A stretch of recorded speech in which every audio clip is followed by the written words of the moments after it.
It was the kind of New York autumn evening that felt painted in silence. The trees in Central Park were shedding, carpeting the paths with golden and rust-colored leaves. A sharp chill slipped through the city, hinting at the winter ahead. At exactly 6:42 p.m., a moment no one realized would become a frozen timestamp, CIA agent Joe Martin stepped into the park, vanishing into the branches and shadows, as if the wind had taken him. Joe wasn't the kind of agent that drew attention. At 43, he was quietly seasoned, with sharp eyes and a dry humor that often diffused tension during briefings.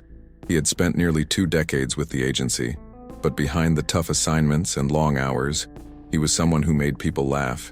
He had that kind of warmth, the kind of man who, even in danger, would find a way to joke about his fear of squirrels or panic over a butterfly brushing his coat sleeve. But that evening, none of his quirks mattered. He left the small brownstone he shared with his wife, Mara, on the Upper West Side, wearing his usual gray windbreaker, insulin pen tucked inside the inner pocket.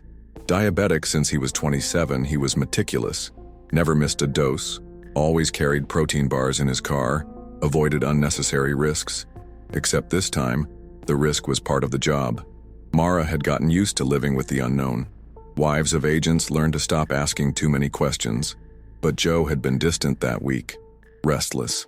The case he was working on had pushed him to the edge. An international drug ring was closing in on a massive deal. The CIA had been monitoring their movement for months, and Central Park had become the unlikeliest hub for clandestine meetups. Joe believed this operation was their best shot at catching a key distributor, but something about it unsettled him. He didn't say it, but Mara knew. Their last conversation was short. "Promise me you'll be back before midnight," she said, folding his scarf. Joe smiled, kissed her temple, and said, "Only thing I'm scared of tonight is raccoons." She rolled her eyes. It was their thing. She worried, he joked. But by 11:30 p.m., Mara was pacing. No calls, no messages.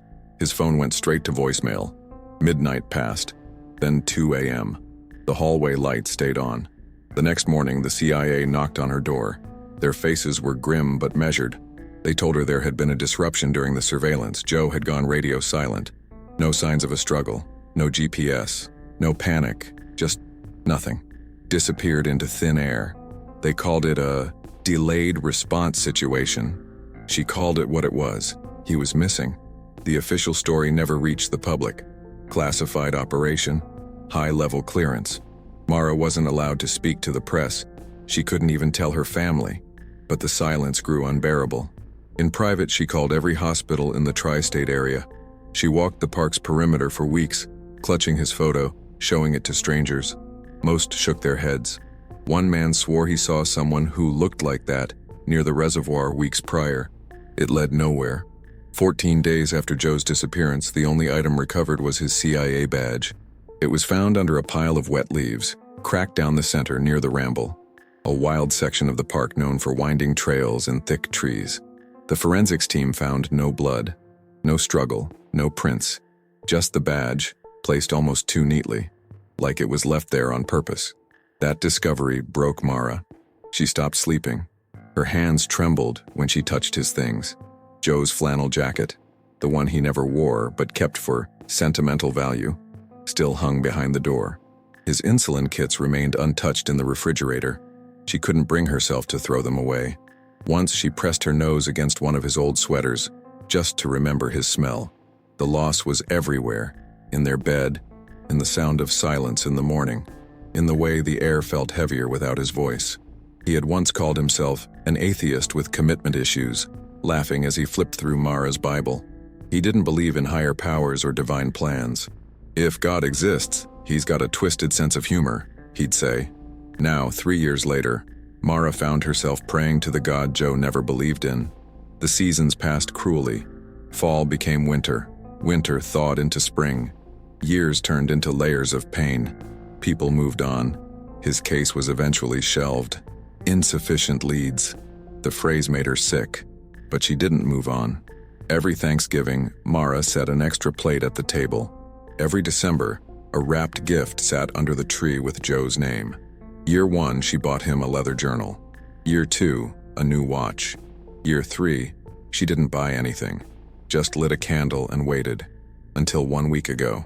A real estate developer testing drone footage over the northern edge of Central Park captured something strange. While using thermal imaging to detect buried pipelines near an abandoned grove, the drone registered an unexpected heat signature inside what appeared to be a collapsed structure. At first, it was dismissed as wildlife, but the footage was reviewed again and again. There was movement, human-shaped, slow, erratic. The drone operator reported it. Police arrived 3 hours later. What they found would rewrite everything. From the moment Joe's badge was found beneath the sodden leaves of the Ramble, Central Park became a monument to unanswered questions. Agents combed the area for weeks. Dogs were brought in, though they constantly lost the scent near a set of decayed service tunnels. Cadaver dogs, heat sensors, and infrared sweeps. Nothing. The deeper they dug, the colder the trail became. Officially, the CIA called it an operational disappearance. Internally, they whispered of possible capture, defection, or burnout, but there was no evidence to support any of it. It was like the ground had swallowed him. Joe had simply ceased to exist. Mara was left behind in a limbo that grew crueler with each passing week. No funeral, no grave, no closure. Just a quiet home where everything stayed where it had been that night. His sneakers were still by the door. His coffee mug, one of those kitschy ones that said "Best Husband Ever" in bold blue letters, remained on the counter, stained, unwashed. She couldn't bring herself to clean it. The agency checked in occasionally. Cold, clipped updates. No new developments. We're pursuing leads. It became a script. They stopped calling after the first year. On Joe's 44th birthday, Mara drove to the park alone. She carried a thermos of black coffee and the leather journal she had once bought for him. She sat on the bench near the Ramble and wrote to him for hours. Not about grief, but about memory. About how the floor creaked without him, how she sometimes laughed at things he would have said, about how she still felt his presence in certain dreams. She didn't know what to believe anymore. Friends told her to have faith. Some hinted maybe Joe had chosen to vanish, overwhelmed by the job, the risks, the fear. But Mara knew better. Joe wouldn't abandon her, not with that look he gave her the night before he left, not after everything they had been through.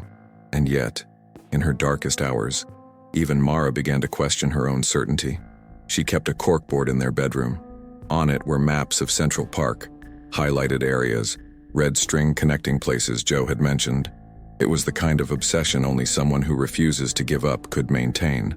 But she did, for 3 years, alone. Meanwhile, the city moved on. A new administration, a new skyline, new scandals. And still, in one quiet apartment, a woman waited for a knock that never came. There were rumors in the intelligence community. Some claimed Joe had stumbled into something bigger, an internal betrayal perhaps. Others whispered of foreign operatives embedded in the city. But the one theory that kept resurfacing was simpler. He had been taken. The drug syndicate he was investigating had gone dark soon after his disappearance. Their operations dried up. Their leaders vanished. It was as if their business had collapsed from the inside. Some believed Joe had uncovered something vital and had been silenced for it. But again, no evidence, only silence. Mara's body began to reflect the emotional rot she was drowning in. She stopped eating full meals. Her hair thinned. She lost her voice for a week. Once, after waking from a nightmare where Joe stood in their kitchen but couldn't speak, his mouth open, words frozen. She started lighting a candle every Sunday night. She said nothing, just stared into the flame. Then came the night she was awakened by a strange dream. Joe, in the same windbreaker he wore the night he disappeared, was walking barefoot through a dense forest. His face was gaunt, pale. He turned back once, met her eyes, and mouthed a single word, cold. Mara sat upright in bed, sweating, breathless. She looked at the window. It was raining outside, the first rain of fall, exactly 3 years since the night he vanished. She took it as a sign. 3 days later, she received a call from a contact at a tech company, a friend of a friend. A drone team had been testing thermal sensors near Central Park's northwestern edge. The flight was routine, part of a real estate demo for underground piping. But one operator noticed something strange. A narrow infrared signal coming from deep within a wooded zone near an overgrown service building. The signature was faint, irregular. Not a raccoon. Too slow for a deer. The heat pattern moved like a person, slowly, erratically. At first they dismissed it. Kids, maybe. A squatter. But the operator went back and enhanced the footage. There was a figure, male, sitting near a crumbled window, thin, shirtless, pale, breathing. They turned the footage over to local authorities. The next day, the NYPD and a small federal team arrived at the site. The building was a husk, collapsed on one side, its frame blackened by mold and decay. Vines crawled through broken beams. A rusted padlock hung from the outside, snapped in half as if by force or age. Inside a single chair, a rusted pipe bolted into the wall. Chains. And on the floor, barely conscious, was Joe Martin. The officers who entered the building that morning had trained for crisis, but none of them were prepared for what they saw in that corner of the abandoned structure. Joe Martin was no longer the man his colleagues remembered. His once full, boyish face had hollowed, cheekbones pressing against skin stretched thin. His eyes, those sharp, clever eyes, were half-lidded, sunken, dulled by years of darkness. He sat curled in the corner, chained by the ankle to a rusted pipe, his breathing shallow, his arms covered in layers of dirt and bruises both fresh and faded. One of the agents leaned in and whispered his name. Joe. Nothing. A few more steps. A trembling flashlight beam. Another whisper, softer this time. Joe. It's over.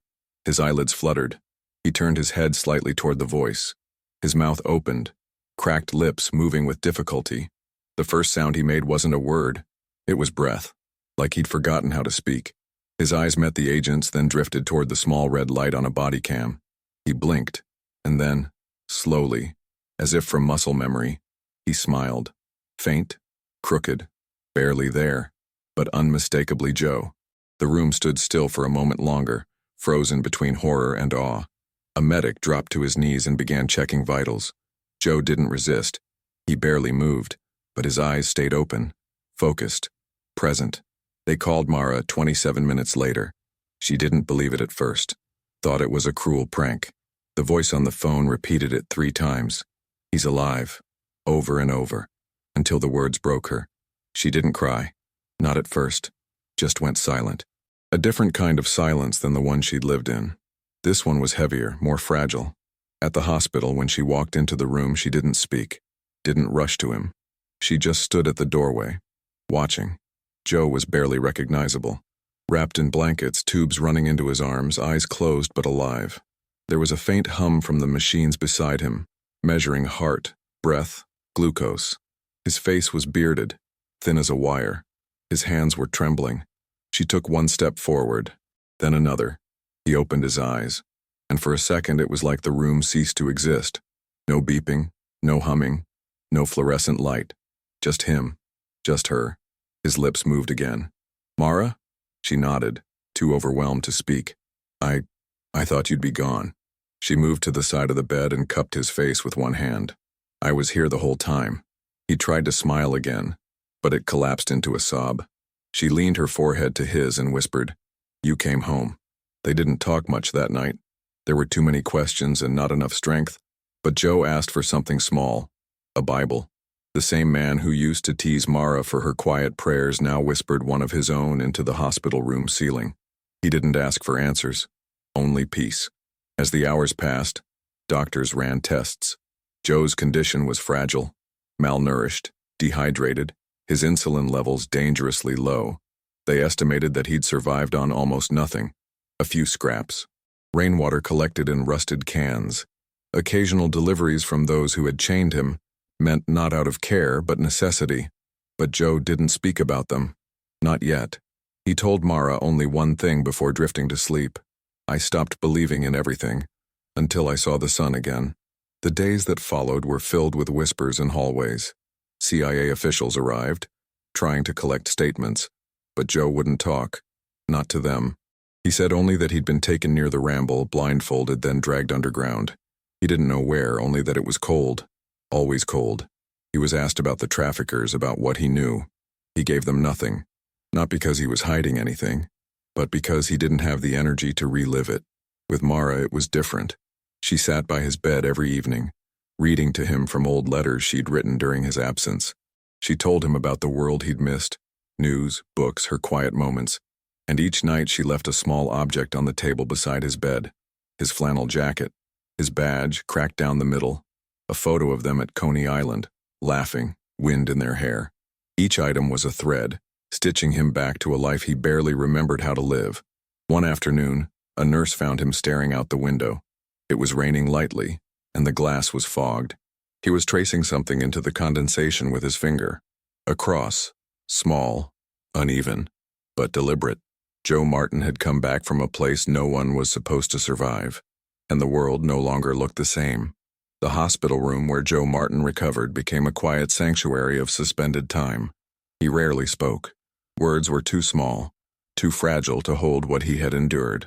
And when he did speak, it was often in fragments. Images, sensations, brief memories that floated to the surface like broken glass rising from deep water. I remember the sound of rain hitting metal. They never spoke, just opened the door and left food, sometimes not for days. I stopped thinking about time, just waited for light. He had been missing for 1,097 days. 3 autumns, 3 winters, 3 years of silence that now pressed against every interaction with a weight neither Mara nor Joe could name. His hands shook when he held a spoon. His voice cracked when he tried to say her name more than once in a sentence. At night, he often stared at the ceiling, whispering verses he had memorized from the small Bible she brought him. Joe, the man who once rolled his eyes at the mention of faith, now clung to it with the desperation of someone who had made a bargain with the unseen. There were nights, he confessed, where I told God I'd believe if I could just survive till morning. He didn't ask for explanations. He didn't want them. He didn't want revenge either, or justice. What he wanted, what he needed, was something far harder to attain, a way to exist in a world that had moved on without him. Mara, too, struggled. She had imagined this reunion in 1,000 different ways, thought he might walk through the door on a random afternoon, that he'd be unchanged, slightly thinner, full of stories. But the man in the hospital bed was not the same. Joe's humor, once so spontaneous, now surfaced only in flashes. He would try a joke, then stop midway, unsure if it made sense. His mind still wandered. His eyes drifted to corners of the room as if expecting someone to walk in and drag him back.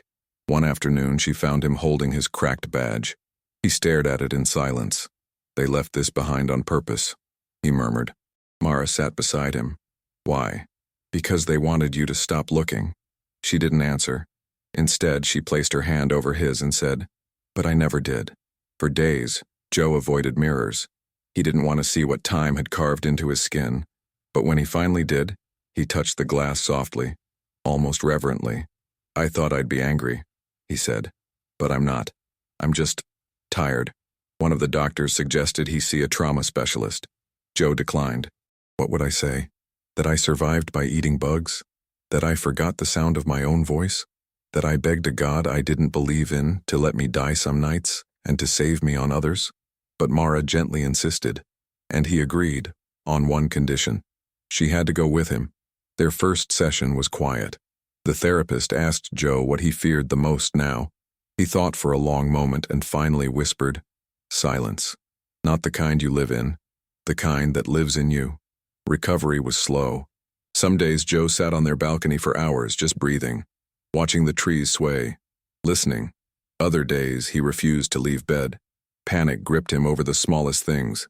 A flickering light bulb, the sound of a lock turning, a cold draft across the floor, triggers buried deep in the muscle of memory. But every time he broke, Mara stayed, not with promises, not with fixes, but with presence. She never asked him to explain, never pressured him to relive. She simply sat beside him, holding the space he needed. One evening, as the first snow of the season fell gently outside their window, Joe spoke a full sentence with clarity. "I want to go back." Mara froze. "Where?" "Not the place, the moment. The night before I left, when I kissed you and didn't tell you how afraid I was." She didn't respond, just reached for his hand and held it tightly. "You don't have to say anything," he added. "I know it'll take time. I know I might never be fully me again, but I need to try. I want to be here, with you, not just physically, all of me." That night they lit a candle together, not for mourning, but for rebirth. Joe began to write again. Small journal entries at first, sentences, thoughts, then pages. He wrote about fear, about endurance, about the strange peace he found in prayer when nothing else remained. He called it the space between pain and hope. He also began visiting the park again, not alone, always with Mara. The first visit was quiet. He stood near the bench she used to sit on during his absence. She watched him as he looked around, at the leaves, the branches, the light filtering through. "I used to think this place swallowed me," he said, "but maybe it just held me, until I could return." The final step in reclaiming himself was personal. One night Mara found him kneeling beside the bed, praying aloud. She didn't interrupt, just listened. When he finished, he turned to her and said, "I don't need to understand everything, but I know now I was never alone." That was when she cried. Not because he had come back, but because the man who returned had finally found his voice. 3 weeks after Joe Martin returned home, a cardboard box arrived at the doorstep of his apartment. It bore no sender's name, just a faded government seal and the faint initials JS-74 stamped in the upper corner. Mara found it in the morning, sitting alone in the cold hallway untouched. She carried it inside carefully, as if the weight of it extended beyond the physical. When Joe saw it, his face changed. Not fear, not recognition, something deeper, like the air in the room had thickened. He opened the box without a word. Inside, one sealed envelope, one small black notebook, and a series of old surveillance photographs clipped together with a rusted binder. Joe stared at the contents for a long time. Then he picked up the notebook. It was his, the last one he had used before his disappearance. The pages were torn, stained, and brittle with age. Some had dried watermarks. Others were scribbled over with barely legible notes. But one page stood out. It had been written in a different hand. "You trusted the wrong man." Joe sat down, silent. He flipped through the pages, and the memories poured back like a slow leak in a dam. Names, dates, patterns. He hadn't just stumbled into the operation in Central Park. He had been led there, by someone on the inside, the man he had trusted most during that mission, Agent Halverston. It all began to make sense. The shifting protocols, the delay in backup, the sudden silence after his call-in. Someone had rerouted his final signal. Joe looked up at Mara.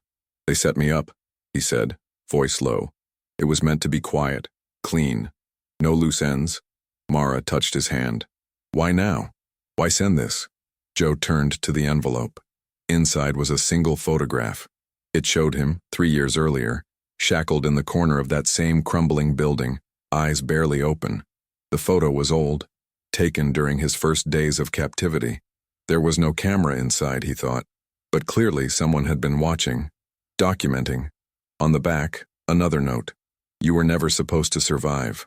The folder beneath contained redacted reports, half-erased names, and one official memo marked classified, dated 2 days after his disappearance, stating, "Subject Martin presumed terminated in field. Close operation. Redirect resources." Joe folded the paper quietly. The CIA had known. Not everything, but enough. They had stopped searching not because they couldn't find him, but because someone had decided he wasn't worth recovering. A decision hidden behind sealed files, cold language, and operational deniability. He handed the file to Mara. She read it in silence. The betrayal wasn't loud. It didn't come with sirens or anger. It came with stillness, with the knowing that for 3 years he had waited for rescue from people who never intended to bring him home. Later that evening, Joe walked alone to the park.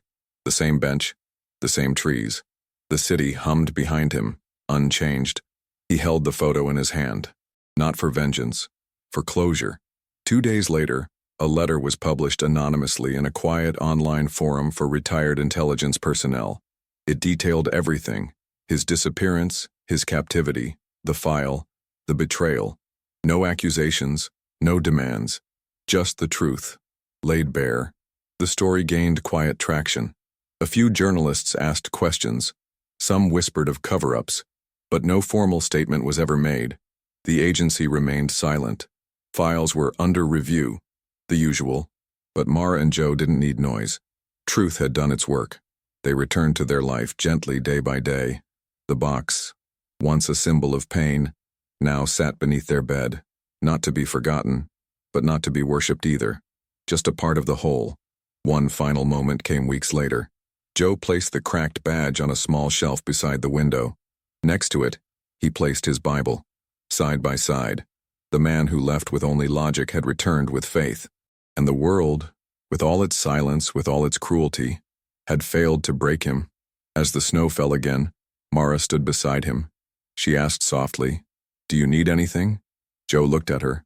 "No," he said. "I don't need their answers anymore. I have my own." And with that he turned from the window, leaving the past behind, not because it didn't matter, but because he had chosen peace over explanation. He didn't need their words. He needed to live.